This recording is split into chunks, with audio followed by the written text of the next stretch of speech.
Chers amis, bonjour. Très heureux de pouvoir vous retrouver en ce jour et de pouvoir poursuivre avec vous la méditation de l'Évangile. Et je voudrais, à la lumière de l'Évangile, vous parler de la tristesse. La Bible est un livre qui aborde tous les sujets de la vie. Et le sujet de la tristesse est un sujet qui m'a interpellé, intéressé. Et je voudrais le lire avec vous, y réfléchir quelques minutes et laisser sur votre cœur un message d'espérance. La tristesse n'est pas une fin en soi. On peut se retrouver dans une tristesse profonde et ce sentiment peut se transformer en quelque chose parfois de beaucoup plus compliqué, de beaucoup plus difficile à assumer, à vivre. Quelqu'un vous parlera de mélancolie, d'autres vous diront je suis en dépression.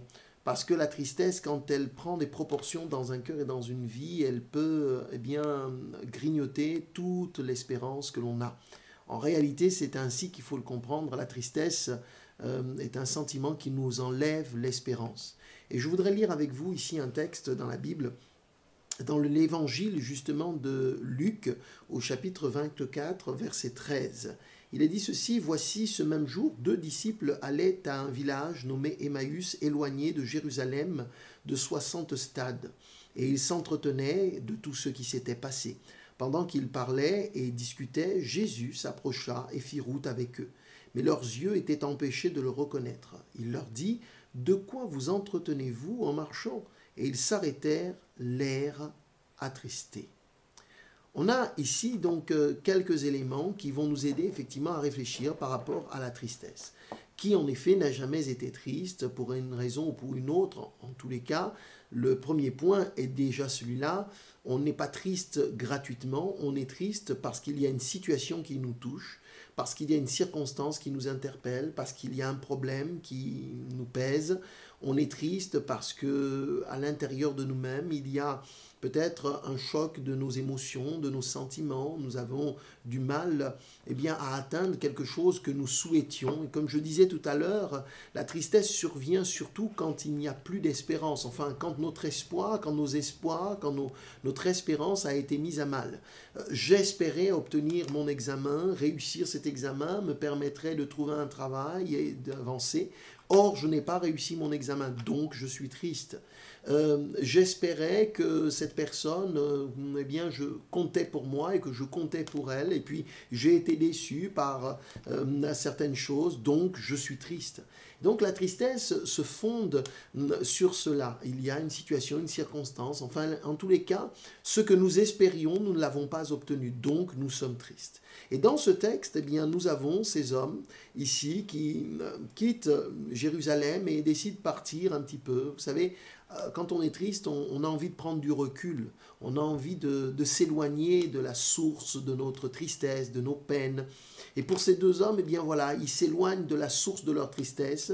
Jésus, qu'ils aiment, qu'ils connaissent, vient de mourir et ça fait quelques jours déjà, 3 jours se sont écoulés et ils ne savent pas que penser de ces situations et ils veulent prendre du recul. Alors ils s'éloignent de Jérusalem, ils vont vers un village qui s'appelle Emmaüs. Et la Bible nous montre qu'ils étaient en train de s'entretenir au sujet de tout ce qui s'était passé.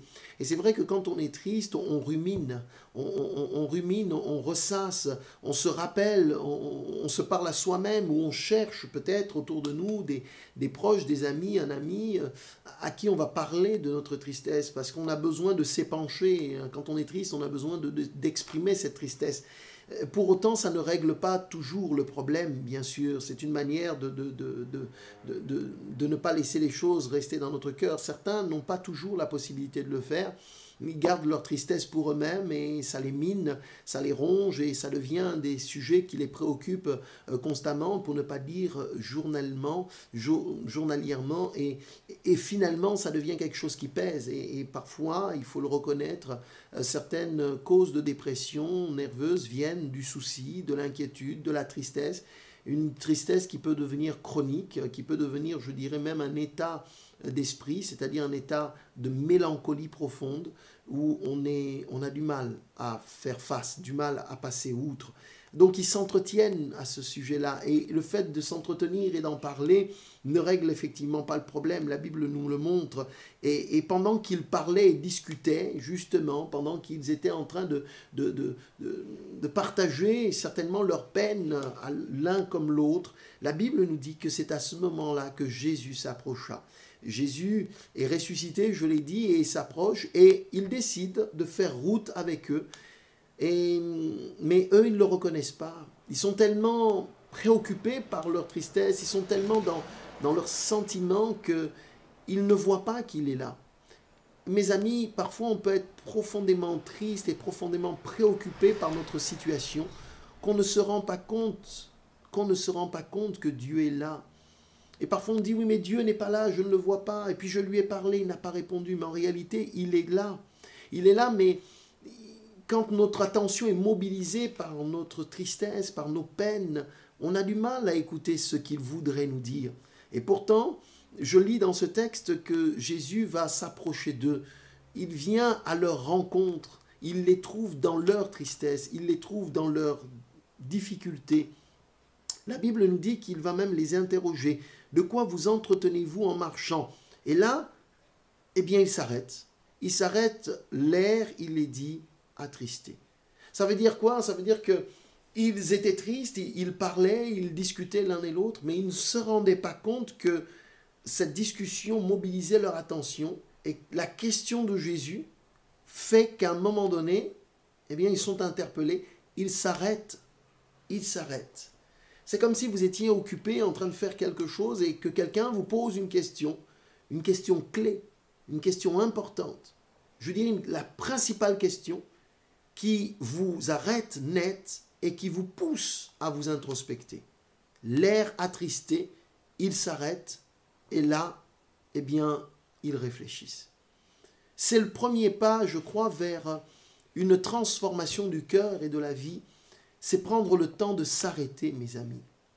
De s'arrêter, non pas pour pleurer, non pas pour se plaindre, non pas pour baisser les bras, mais de s'arrêter pour considérer ce qui est essentiel. Jésus s'approche d'eux et la Bible nous dit qu'il fit route avec eux. Il fait route avec eux. Il les accompagne dans leur tristesse, mais il les accompagne aussi vers un processus de restauration et de guérison. L'Évangile nous présente donc ici un Dieu qui n'occulte pas notre tristesse, qui ne méprise pas notre peine, qui ne donne pas de la considération à ce qui nous préoccupe, bien au contraire. L'Évangile nous montre que Jésus est prêt même à cheminer avec nous dans notre tristesse.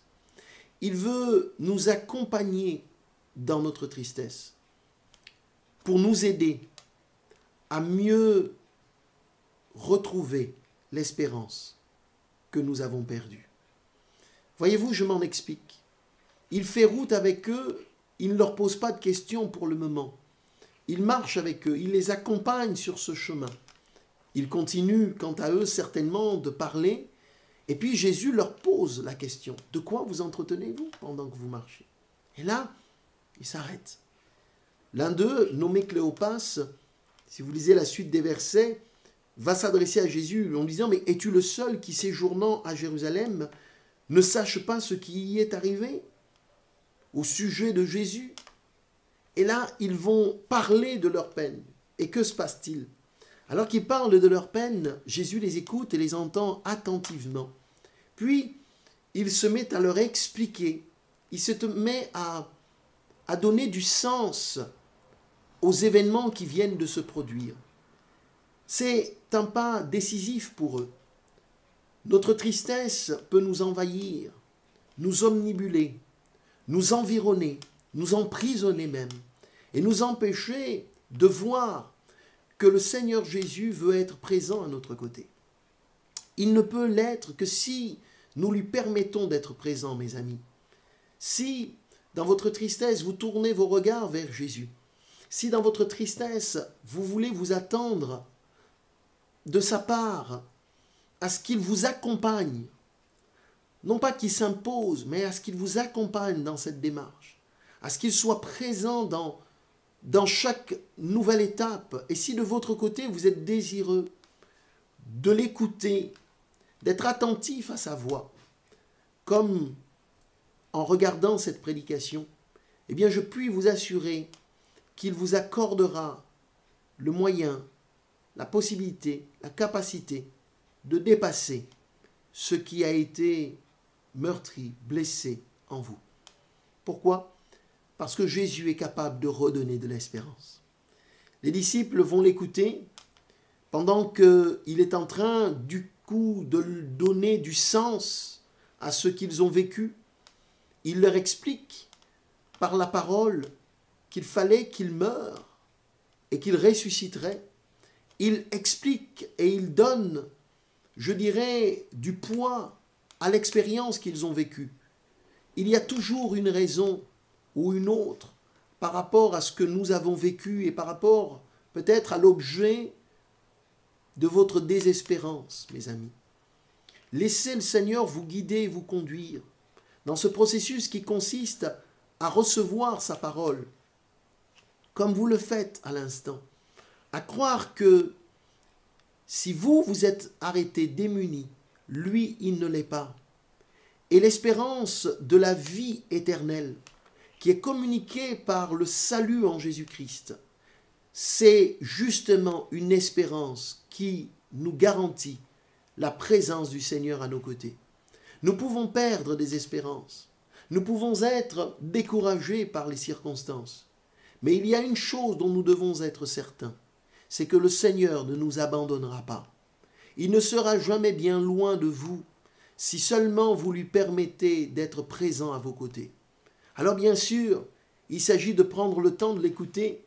Si au lieu de l'écouter, ils avaient pour leur part continué de maugréer, continué de se plaindre, ils seraient certainement passés à côté de ce que le Seigneur avait à leur dire. Et quand on lit la suite des textes, quand on lit par exemple au verset qui sont un peu plus loin, ici, il nous est dit par exemple au verset 29, ils pressèrent Jésus en lui disant « Reste avec nous car le soir approche, le jour est sur son déclin. » Et il entra pour rester avec eux. Il y a là quelque chose de très intéressant et de très fort. Ils décident de demander au Seigneur de rester avec eux. Ils demandent au Seigneur de ne pas partir, de ne pas les abandonner. Ils veulent qu'ils demeurent à leur côté. Mes amis, vous pouvez prendre vous aussi cette décision. Vous pouvez dire au Seigneur « Reste avec nous, reste avec moi, ne m'abandonne pas. J'ai besoin de toi. » Il y a là un appel à une communion, un appel à entretenir une relation avec lui, à construire quelque chose de solide, de ferme. Reste avec moi. Ne t'en va pas, Seigneur. J'ai besoin de toi. Et ça, c'est le salut que le Seigneur nous propose en Jésus-Christ. C'est de dire, mais si tu es triste, demande à Dieu de rester avec toi. Trouve en lui ton appui, ta sécurité. Abrite-toi dans cette espérance, dans les paroles qui sont celles de la Bible. Place ton espérance en lui. Vous me direz, mais est-ce que le Seigneur connaît ma situation? Est-ce que Dieu comprend ce que je vis moi? Et qu'est-ce que la Bible peut m'apporter comme réponse? Ah, j'ai envie de vous dire, mes amis, la Bible apporte tant de réponses, parce que la Bible est la parole de Dieu. Et cette parole qu'il nous a donnée nous permet d'y trouver toutes les réponses dont nous avons besoin. J'en veux pour preuve ce que ces hommes disent plus bas, verset 32, ils se dirent l'un à l'autre, ils se parlèrent de nouveau, ils se parlaient tantôt de leur tristesse et des événements, ils ressassaient les choses. Mais voyez-vous, verset 32, le discours a changé. Que disent-ils à l'un à l'autre? Ils se disent, notre cœur ne brûlait-il pas au-dedans de nous lorsqu'ils nous parlaient en chemin et nous expliquaient les Écritures? Notre cœur ne brûlait-il pas? Il y a là comme une espérance qui est ravivée. Vous savez, le feu, comme un feu dont il faut prendre soin. Oui, la tristesse éteint cette flamme de l'espérance. Les paroles de Jésus ont rallumé l'espérance, ranimé dans le cœur de ces hommes quelque chose de fort, de merveilleux et de grand. Alors ils peuvent dire, à ce moment-là, pendant qu'ils nous parlaient, pendant qu'ils nous expliquaient les choses, eh bien notre cœur a retrouvé sa flamme, sa vigueur, et c'est pour cela qu'ils lui ont dit « Reste avec nous ». Oui, le Seigneur nous invite à décider. Oui, vous pouvez lui dire « Reste, reste à mes côtés, ne m'abandonne pas, Vous pouvez prendre cette décision, mes amis, et le Seigneur sera présent à vos côtés. Il vous aidera à surmonter votre tristesse. Il vous aidera à dépasser votre peine. Il vous aidera parce qu'il l'a promis, parce qu'il a dit qu'il le ferait. Et voyez-vous, Cléopas et cet autre disciple reprirent la route, retournèrent chez eux, alors qu'ils avaient fui quelque part Jérusalem. Ils retournent, et quand ils arrivent à Jérusalem, la Bible nous dit, ils racontèrent ce qui leur était arrivé en chemin et comment ils avaient reconnu Jésus. Ils le disent à leurs amis, nous avons reconnu Jésus, alors que jusque-là, ils n'avaient pas su que c'était lui. Désormais, ils ont reconnu qu'il était présent. Mes amis, puissiez-vous reconnaître le bras de Dieu, puissiez-vous reconnaître sa présence à vos côtés, puissiez-vous ouvrir vos yeux et comprendre que dans votre tristesse, le Seigneur ne vous a pas abandonné, il vous comprend, mais il ne veut pas vous laisser dans la tristesse, il veut vous donner la joie du salut, la joie de vous savoir aimer de Dieu. Et si votre situation est difficile et compliquée, eh bien attendez-vous patiemment à lui, jour après jour, il vous aidera à remonter la pente et à retrouver la joie, la paix, l'espérance. Que Dieu vous bénisse et que sa parole demeure dans votre cœur au nom de Jésus. Mon Dieu, merci de bénir les amis qui entendent cette parole et sois-leur favorable, entre dans leur vie. Propose-leur cette paix, cette joie, cette grâce dont ils ont besoin. Chemine, marche avec eux, Seigneur, et communique-leur l'espérance qu'ils ont perdue afin qu'ils trouvent en toi tout ce dont ils ont besoin, l'espérance de la vie éternelle, de la paix avec Dieu, et que tout cela leur soit bénéfique au nom de Jésus. Amen.